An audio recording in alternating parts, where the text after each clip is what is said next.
Bonjour et bienvenue à chacun d'entre vous ce matin. Peut-être que vous venez dimanche après dimanche ici, peut-être que vous êtes régulier, donc bienvenue à vous. Peut-être que vous êtes un visiteur, que vous visitez aujourd'hui, que vous venez pour la première fois ou une des premières fois. On vous souhaite aussi la bienvenue. On est content de vous accueillir en ce beau dimanche matin, début décembre. Donc, aujourd'hui, c'est une journée un petit peu particulière ici, dans ce qu'on va célébrer, parce qu'il y a une personne qui va se faire baptiser. Mais on veut aussi, on veut d'abord tourner nos yeux sur le Seigneur, sur notre grand Dieu, sur celui qui règne dans les cieux, sur celui qui est notre Seigneur. Et je vous invite à vous lever maintenant pour qu'on puisse chanter notre premier chant éternel, notre Seigneur, que ton nom est magnifique. C'est ce qu'on veut chanter d'abord en son honneur.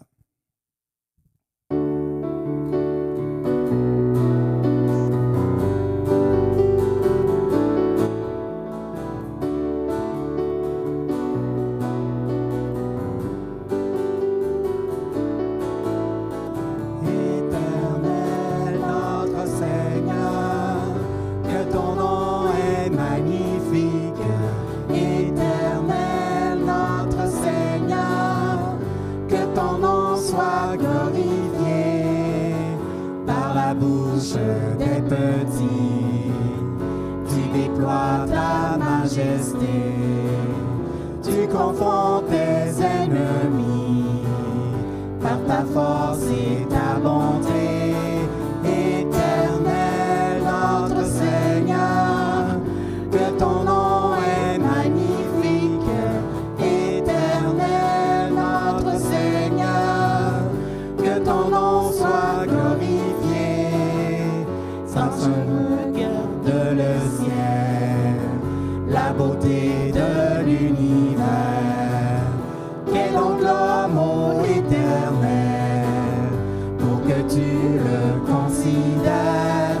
Éternel notre Seigneur, que ton nom est magnifique.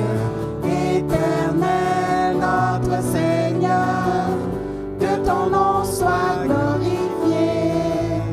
Façonné à ton image, de ta gloire couronnée, tu nous donnes en héritage tout ce que tu as créé. Éternel notre Seigneur, que ton nom est magnifique. Éternel notre Seigneur, que ton nom soit glorifié.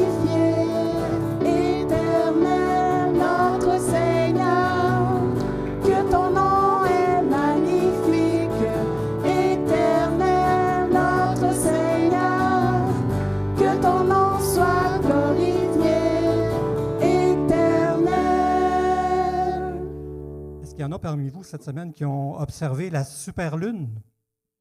La lune était grosse cette semaine, elle était magnifique. On a chanté « Quand je regarde le ciel, la beauté de l'univers ». Qu'est-ce que l'homme pour que tu nous considères? On est petit, mais Dieu nous considère, Dieu nous aime.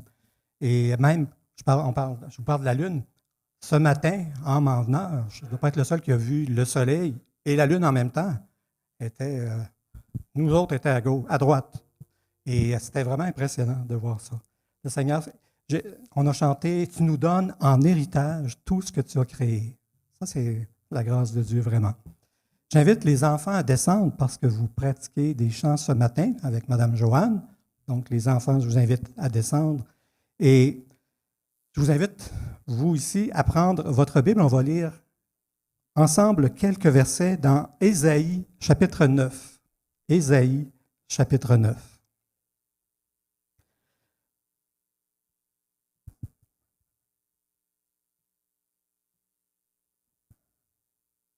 À partir du verset 1,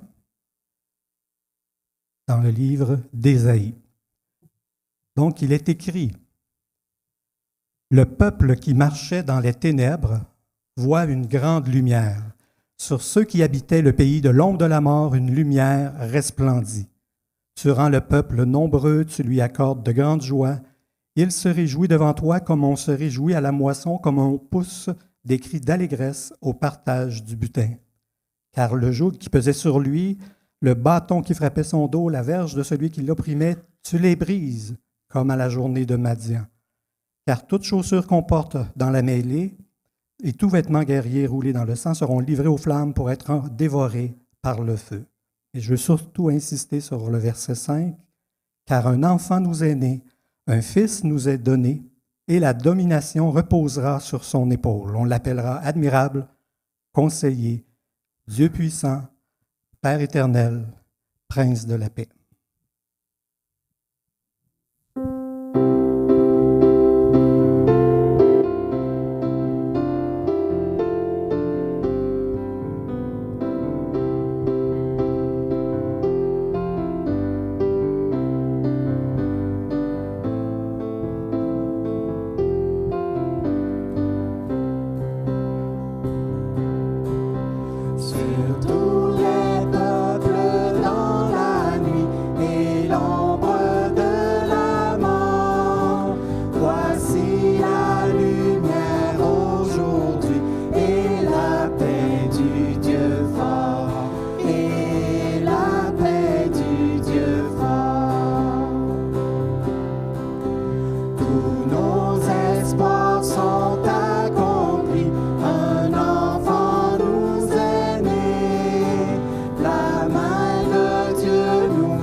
Car un enfant nous est né, un fils nous est donné, et la domination reposera sur son épaule.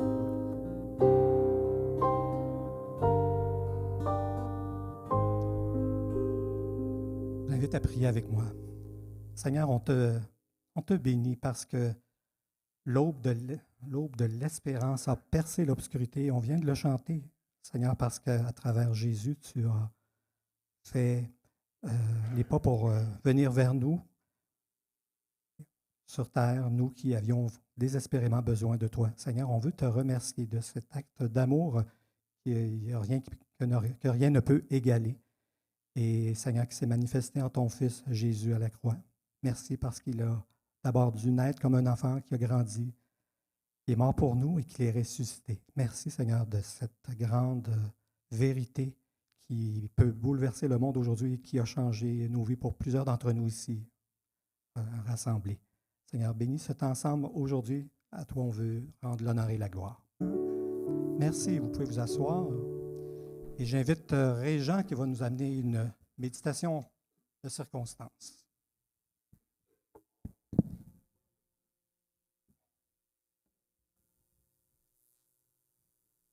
Merci beaucoup, Sylvain. Bonjour à tous. Alors, une avant-midi bénie, riche, en bienfaits de Dieu. C'est Dieu qui œuvre, c'est Dieu qui sauve, c'est Dieu qui parle au cœur. On est dans une période de l'année où est-ce qu'on devient un peu plus sensible aux besoins des autres. On voit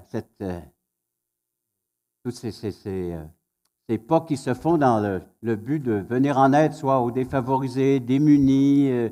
On va donner un peu plus généreusement à Moisson-Beauce, à la guignolée des médias. Et puis, ici, on a l'entraide, ici à l'Église, et ça fonctionne très bien. Alors, on veut soutenir cette population, la soutenir par des bontés que le Seigneur nous accorde et de partager avec ceux qui en ont besoin. Et on est sensible à ça. Et le texte d'aujourd'hui, on va voir, tout comme la candidate au baptême nous a précisé, qu'on est sensible, ou on devrait l'être du moins aussi à l'Évangile, à la présence unique du Seigneur Jésus. On devrait avoir cette sensibilité parce que Dieu est très généreux. Il est tellement généreux qu'il a donné ce qu'il avait de plus précieux. Donc, si on peut avoir ce cœur qui s'ouvre et qui accepte ce que Dieu est prêt à verser dans notre cœur. On lit ça, entre autres, dans le livre des Actes, chapitre 2. Alors, le livre des Actes, ça va être aussi à l'écran, donc les textes que je vais vous citer, du moins la plupart de ces textes. Alors, touché par l'Évangile, c'est le titre du message. Et on voit que des gens sont touchés par des besoins, mais être touché par l'Évangile, c'est un autre aspect. On peut retrouver des valeurs humaines dans le temps des fêtes. On aime se retrouver peut-être en famille, et puis avoir les accolades, les embrassades, et puis le petit bec mouillé de ma tante, puis ainsi de suite. Puis il y a une valeur là, qui se rajoute, qu'on ne voit pas peut-être dans l'année. Alors, il y a cette valeur et valeur humaine. Mais aujourd'hui, on va aller un peu plus loin avec le message de ce matin, de retrouver la valeur divine, de retrouver une valeur et une chaleur de ce grand Dieu qui a tant aimé chacun d'entre nous. Alors, Acte 2, je vous fais la lecture. Vous êtes rendu là dans Acte 2, versets 37 à 41. C'est un premier discours de la jeune Église. L'Église est en train de prendre forme à Jérusalem. Et puis, c'est notre ami Pierre, l'apôtre Pierre, qui va se lever et qui va faire un discours. Alors, il va apporter donc un message de l'Évangile, de la bonne nouvelle. Et voici ce qu'il va nous dire dans Acte 2, entre verset 37. C'est la conclusion, c'est même la réponse de ceux qui ont entendu ce message. Alors, juste un petit moment de prière, dire « Seigneur, on te remet ce temps entre tes mains, comme il a déjà été fait. Merci pour le témoignage qu'on vient de recevoir. Merci pour les chants que nous chantons. Merci que cette célébration est centrée sur l'être bien-aimé, ton être bien-aimé, ton Fils. Père, on s'adresse à toi. On veut te remercier pour ce que tu as fait avec ton Fils. Tu nous l'as donné. Et ce Fils s'est livré lui-même pour nous afin que nous puissions vivre de toi et vivre avec toi. Seigneur, bénis cette parole que nous allons entendre et que nous puissions répondre comme ces personnes ont pu répondre dans le texte qui va être lu ce matin. Et aide-moi, Seigneur, à la compréhension et surtout ton Esprit Saint qui puisse venir et puis toucher des cœurs comme il se doit, selon ta volonté, au nom de Jésus. Et nous disons Amen. Alors, Pierre, il fait un discours sur l'Évangile, sur la personne de Jésus. Et le verset 37, on a la réponse, du moins de ceux qui entendaient, une bonne partie de ceux qui étaient là à l'écoute. Après avoir entendu ce discours, ils eurent le cœur vivement touché et ils dirent à Pierre et aux autres apôtres, « Hommes, frères, que ferons-nous? Que ferons-nous? » Et Pierre leur dit, « Repentez-vous et que chacun de vous soit baptisé au nom de Jésus-Christ pour le pardon de vos péchés, et vous recevrez le don du Saint-Esprit. Car la promesse est pour vous, pour vos enfants et pour tous ceux qui sont au loin, en aussi grand nombre que le Seigneur, notre Dieu, les appellera. » Et par plusieurs autres paroles, il les conjure et les exhortait, disant, « Sauvez-vous, sauvez-vous de cette génération perverse, corrompue, perdue, déchue. » La parole de Pierre, poussée par l'Esprit de Dieu, a touché des cœurs, au point que, non pas de demander, on veut en savoir encore plus, on veut en savoir plus. Non, c'est, que dois-je faire maintenant face à cette réalité, à cette vérité?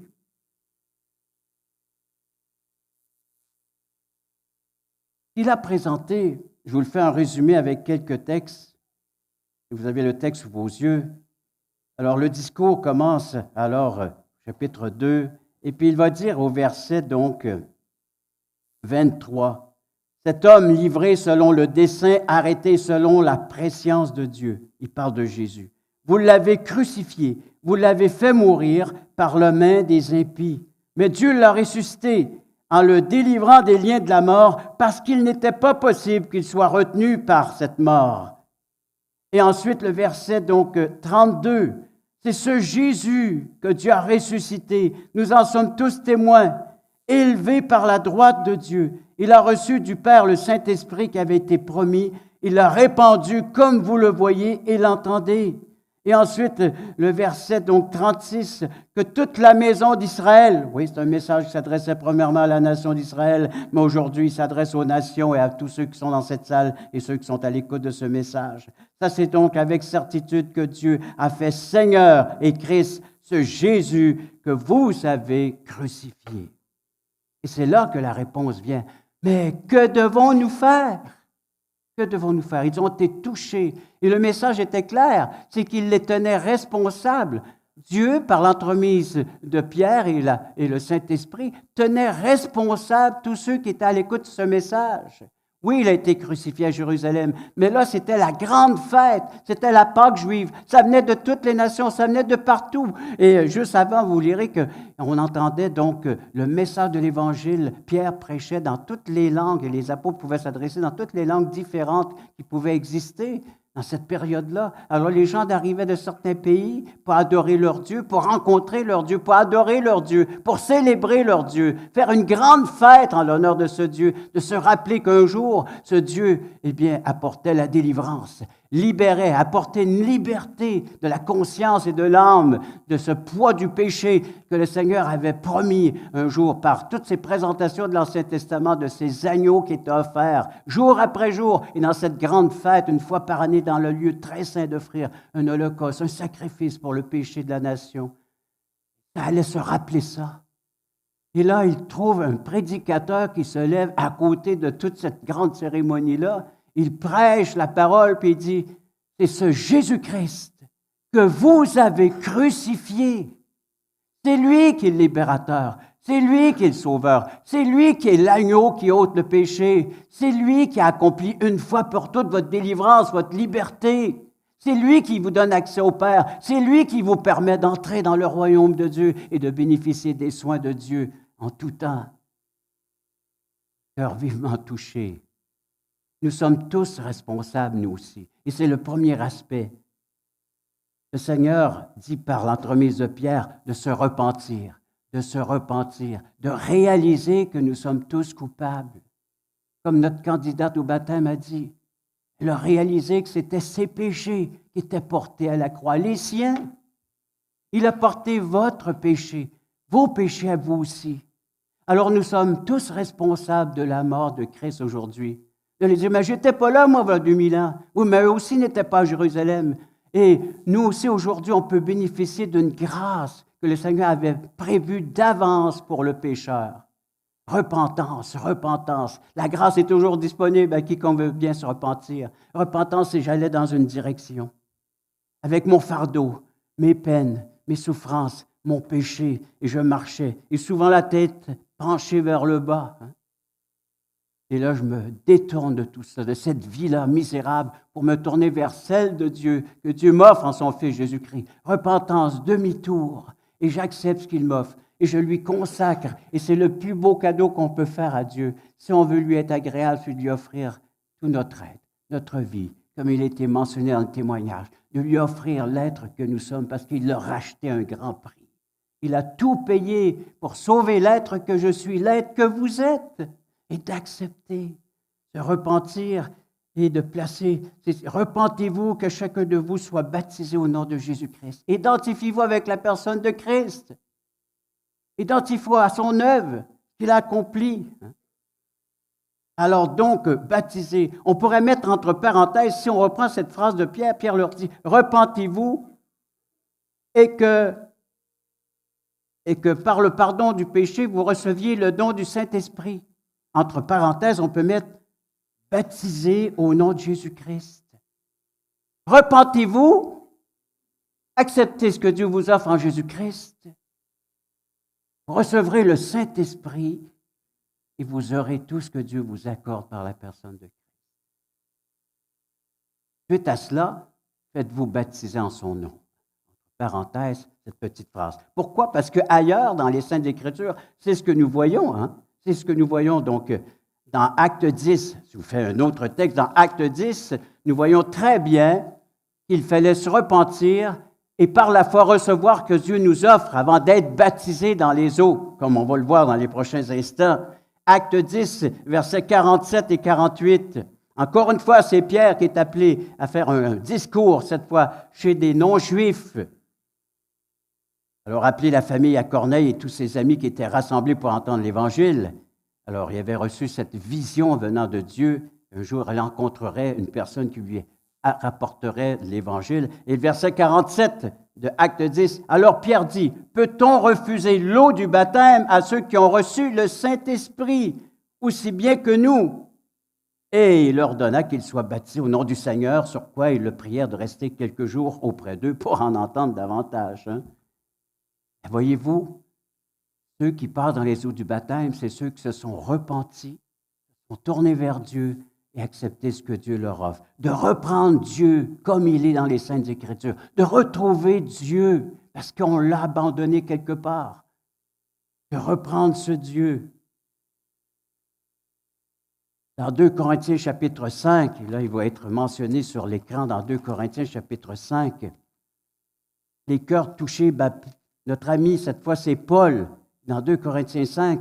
Paul, un juif, qui pratiquait sa religion. Lui aussi, il célébrait Dieu, selon l'ancienne alliance.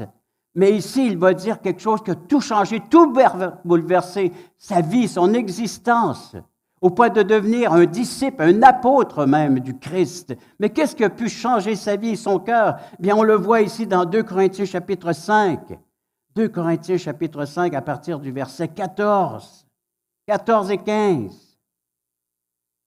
2 Corinthiens 5, 14, il dit, « Ainsi, dès maintenant, nous ne connaissons personne selon la chair.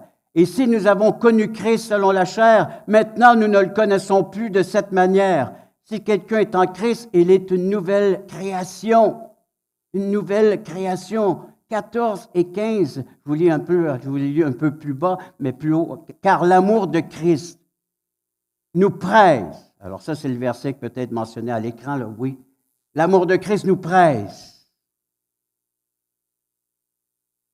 parce que nous estimons que si un seul est mort pour tous, et c'est le cas, Jésus est mort pour nous tous donc sont morts, et qu'il est mort pour tous, afin que ceux qui vivent ne vivent plus pour eux-mêmes, mais pour ceux qui est mort et ressuscité pour eux. Là, je vous ai lu la suite, que nous sommes une nouvelle création. On ne s'appartient plus, on ne vit plus pour nous-mêmes, on vit pour celui qui a donné sa vie pour nous, celui qui nous a rachetés. C'est un peu comme votre pâte dentifrice le matin, on est à la fin du tube, puis il faut le presser, pour avoir une goutte de ce dentifrice. Hein? Le Seigneur, l'amour de Christ, nous presse, il nous presse. Voyez comment est-ce qu'il a pressé notre candidate? Et moi aussi, j'ai été pressé de cette façon-là, au pied de mon lit, au point de dire, Seigneur, j'accepte, je ne peux refuser ce que tu m'offres, j'accepte. Et l'annoncer publiquement sur les ondes de la radio lorsque j'étais animateur, de dire ce que Christ était venu faire dans mon cœur, par amour. Il a pressé l'être dont j'étais. Et si vous êtes pressé ce matin, pas dans le sens de déguerpir puis de partir le plus vite possible, mais si vous êtes pressé par l'amour de Dieu, acceptez ce qu'il est en train de faire chez vous, dans votre être intérieur, dans votre cœur. Acceptez cet amour. L'amour, c'est toute une accolade. C'est tout un serment qu'il veut vous faire, au point qu'il ne veut plus vous perdre. Il ne veut plus que vous le quittiez. Il vous tient. Les textes ont été lus dans l'Évangile de Jean, chapitre 10, afin que personne ne se perde, mais qu'il ait la vie, mais la vie en abondance, puis la vie éternelle, une qualité de vie exceptionnelle en Jésus-Christ. C'est ce qu'il nous offre. Alors, repentance. Vous savez, il faut que je vous raconte mon histoire quand j'ai peur de l'eau. Ça s'appelle de l'hydrophobie. Ce n'est pas le fait de compter et de payer nos comptes d'Hydro-Québec.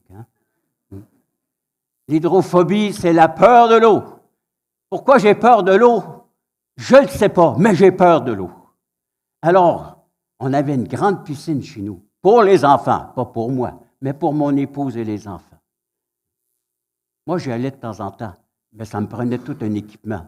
J'avais des bouées, j'avais un matelas soufflé, j'avais de l'équipement, laissez-moi vous dire que le temps de me préparer, de me saucer à l'eau, puis il ne fallait pas que je tombe à l'eau, puis là, c'était la panique. Vous avez déjà vu un petit chien nager? Mais c'est rapide. Et là, ça y allait. Il accrochait le bord de la piscine où quelqu'un venait me chercher parce que je suis perdu, je vais me noyer. Alors, les enfants, ils ont vu ça, et mon épouse dit, on va lui payer un cours de natation. On avait des amis qui avaient une piscine intérieure, où est-ce qu'on restait dans ces années-là. Et puis alors, je me voici devant la personne qui va m'apprendre à nager, un maître nageur. Et la première chose qu'il m'a dit, c'est « Tu vas quitter toute cette attirail. » Hein? Tout, plus de bouée, plus de matelas, plus de frites entre les jambes, et puis... Non, tu quittes tout ça, et tu me fais confiance. Là, on rentre dans l'eau, là, il dit, couche-toi sur le dos. Mais es-tu malade? Couche-toi! Ben oui, couche sur l'eau, le moment foncé. Couche-toi. Alors, je m'étends sur l'eau, mais je sentais sa main qui me tenait. Et j'ai flotté. Pas comme Pierre, mais quand même, j'ai flotté sur l'eau.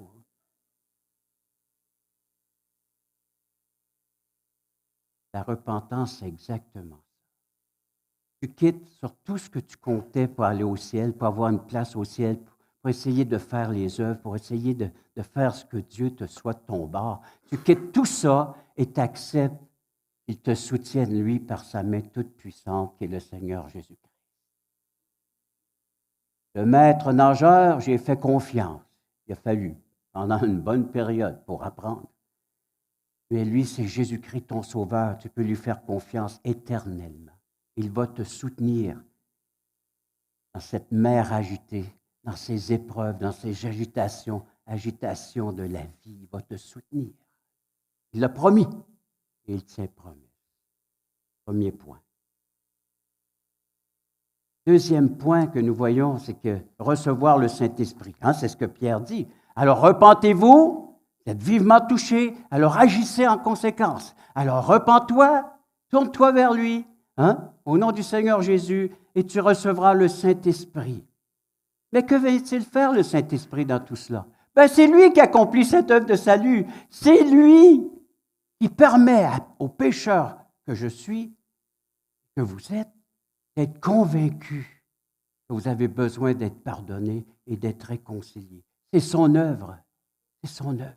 J'aurais beau avoir les plus beaux des arguments, des paroles, puis essayer d'argumenter avec vous pendant des heures et des heures, mais si l'Esprit n'est pas là pour vous convaincre, c'est l'Esprit. Et on voit ça où? Bien, on voit ça dans Romains chapitre 6. Qu'est-ce qu'il fait? Alors, regardez bien ce qu'il fait, l'Esprit Saint, parce que c'est lui qui accomplit cette œuvre-là. Ce n'est pas par nos propres efforts. Et dans Romains 6, versets 3 à 11, Romains 6, 3 à 11, une œuvre merveilleuse, formidable. Et dans Romains 6, verset 3 à 11, une bonne lecture, écoutez-moi.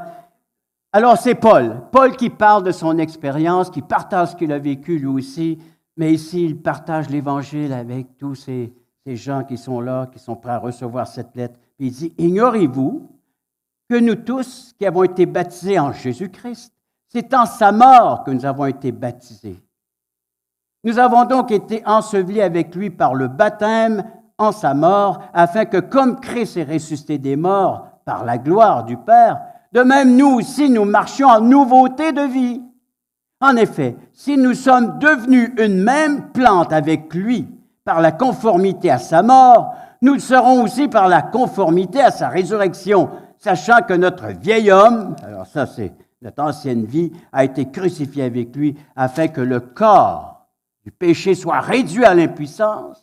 C'est plus lui qui va nous dicter notre façon de vivre, pour que nous ne soyons plus esclaves du péché, car celui qui est mort est libre du péché. Or, si nous sommes morts avec Christ, nous croyons que nous vivrons aussi avec lui, sachant que Christ ressuscité des morts ne meurt plus.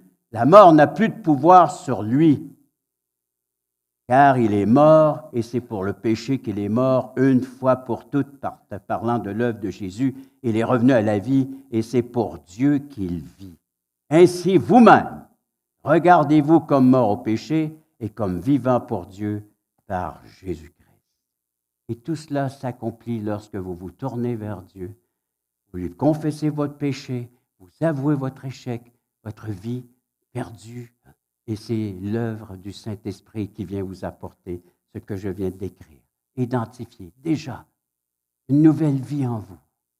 Mort. Alors ce baptême d'eau va tout simplement représenter ce que croyant, ce que celui qui a placé sa foi en Jésus-Christ, qu'il a déjà reçu, c'est-à-dire mort en Jésus-Christ, ressuscité avec Christ. C'est plus moi qui vis, c'est Christ qui vit en moi. C'est la vie de Christ qui prend forme, qui prend vie en moi. 1 Corinthiens chapitre 12, verset 13.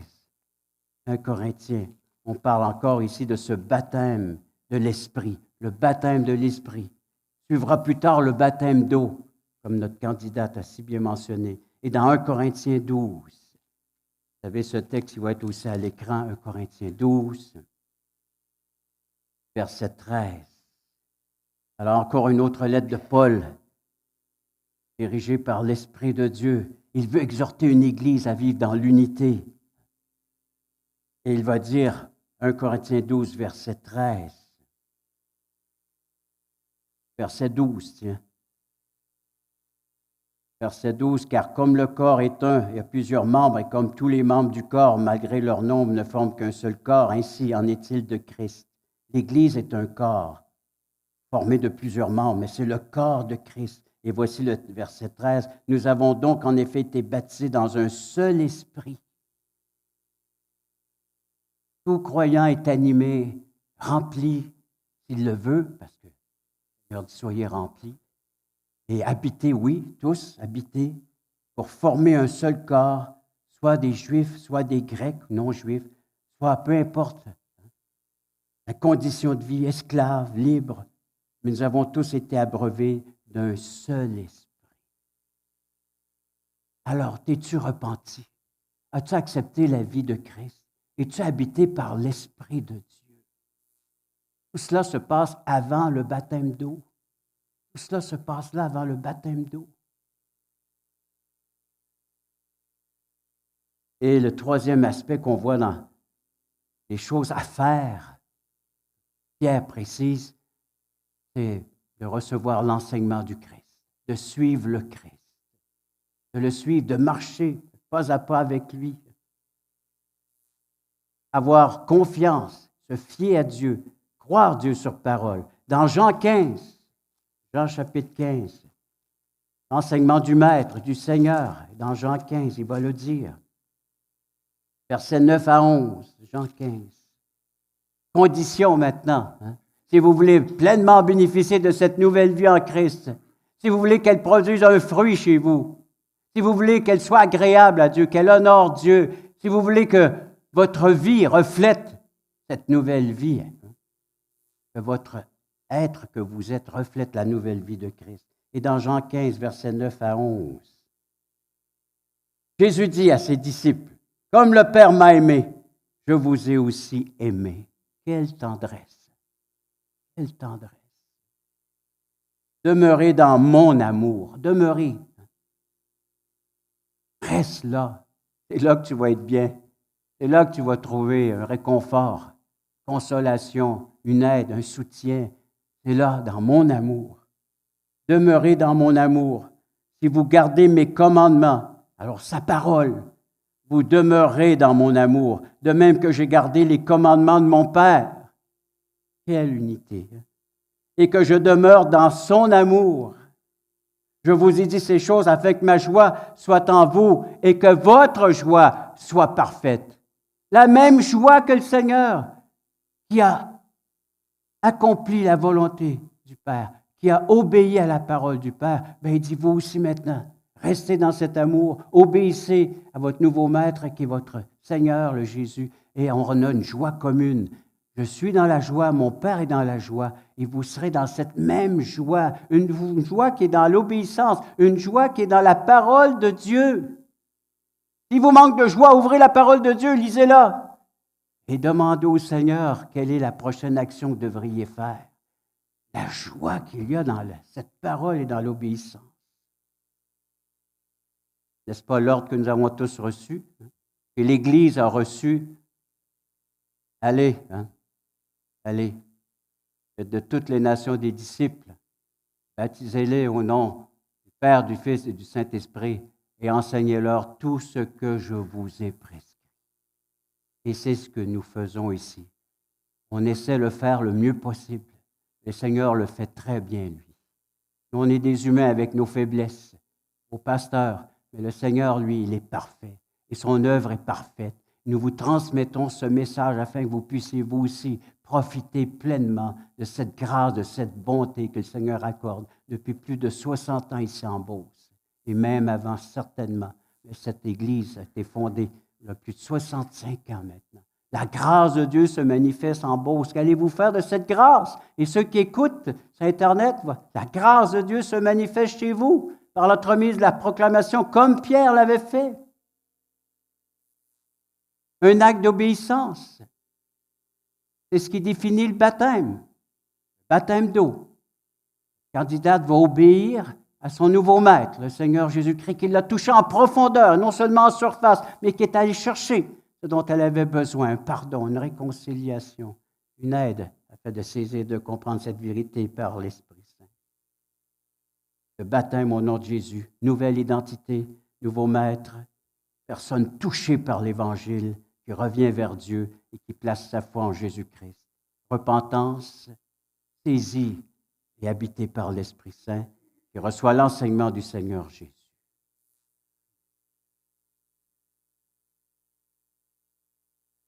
Père Céleste, une manifestation de ta puissance ici ce matin, une manifestation de ton œuvre que tu peux accomplir. Seigneur, l'invitation est lancée à tous et chacun. Qu'allons-nous faire? 3000 âmes se sont converties lors de cette première prédication qu'on est en train de regarder dans le texte du livre des Actes, chapitre 2. Par la suite, combien d'autres, des milliers et des milliers d'âmes se sont converties. Et encore ici en Beauce, on voit toutes ces âmes, Seigneur, qui viennent vers toi. Seigneur, toi seul peux faire d'eux de tes enfants, les enfants de Dieu, et avoir un Dieu comme Papa céleste, un Père qui n'abandonnera jamais ses enfants, nous disent les Saintes Écritures. Ce sont tes paroles, c'est ta promesse. Seigneur, il y a des gens qui sont à l'écoute de ce message et dans cette salle qui n'ont pas encore fait ce pas. Qu'ils puissent vivre cette repentance, se détourner de la vie qu'ils ont présentement et accepter celle que tu leur offres. Une vie, Seigneur Dieu, qui vaut la peine d'être vécue. Une vie qui va t'honorer, te glorifier et qui va apporter dans le cœur du croyant tout ce dont il a besoin pour faire face, Seigneur Dieu, à ce que nous sommes en train de vivre ici-bas sur cette terre. Seigneur, de reprendre Dieu tel qu'il est, de désirer ce Dieu. Que nous puissions tous avoir ce cœur vivement touché ce matin, de dire, oui Seigneur, c'est ce que je veux le plus, c'est vivre avec toi. Non seulement voir des choses de toi, mais avoir ta personne. Vivre avec toi, dans cette relation intime et personnelle. D'établir ce contact. Seigneur, je veux être habité par toi. Réalise ton œuvre parfaitement dans ma vie. Seigneur, que je puisse maintenant être obéissant, bénéficier de ta grâce. Seigneur, oui, on va souligner qu'un Sauveur nous est né dans les prochains mois, la prochaine semaine, Seigneur Dieu, les prochains instants qui vont suivre, même ici à l'Église. Les prochaines semaines vont souligner cette naissance d'un Sauveur. Seigneur Dieu, que ça puisse être une réalité pour chacun d'entre nous, que le Sauveur a vraiment racheté ma vie du péché. Au nom de Jésus, nous disons Amen. Et tantôt, on ira avec le deuxième symbole qui nous a laissé en mémoire de son œuvre, son repas, le repas du Seigneur, mais avant, alors l'équipe de louanges et le baptême.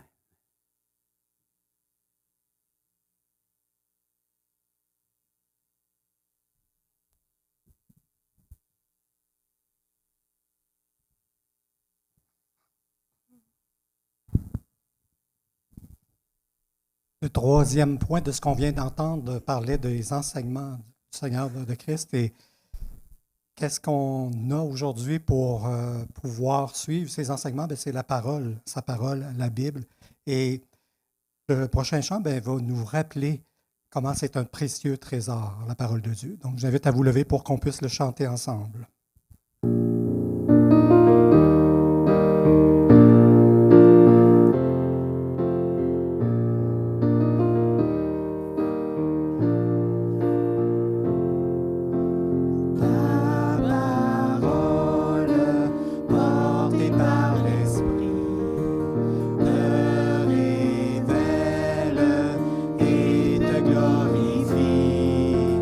Que nous puissions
là que mes fardeaux sont tombés. C'est là que Jésus m'a tout donné. Le pardon, la paix, la liberté à Golgotha. C'est là que mes fardeaux sont tombés. C'est là que Jésus m'a tout donné. Le pardon, la paix, la liberté à Golgotha.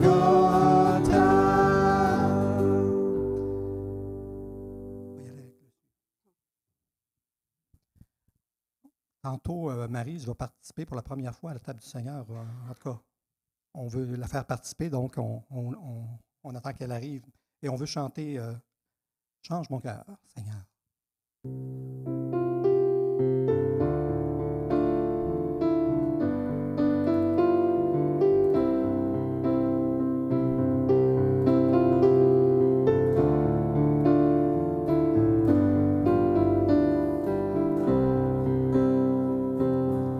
Change mon cœur, Seigneur,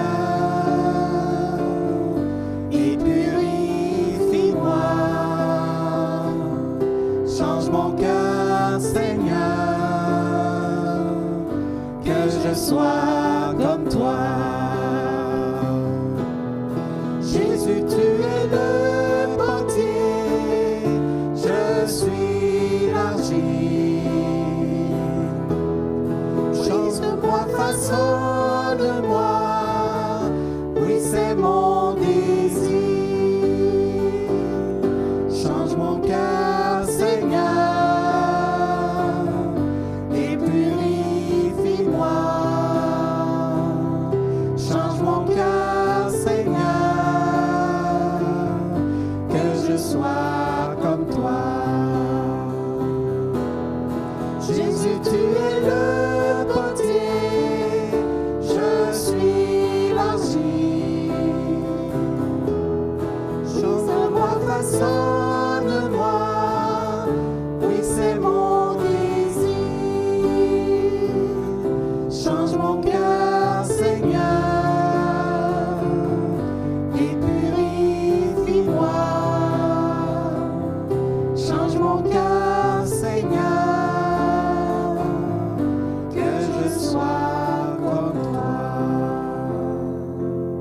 Je t'invite à vous asseoir, Régent.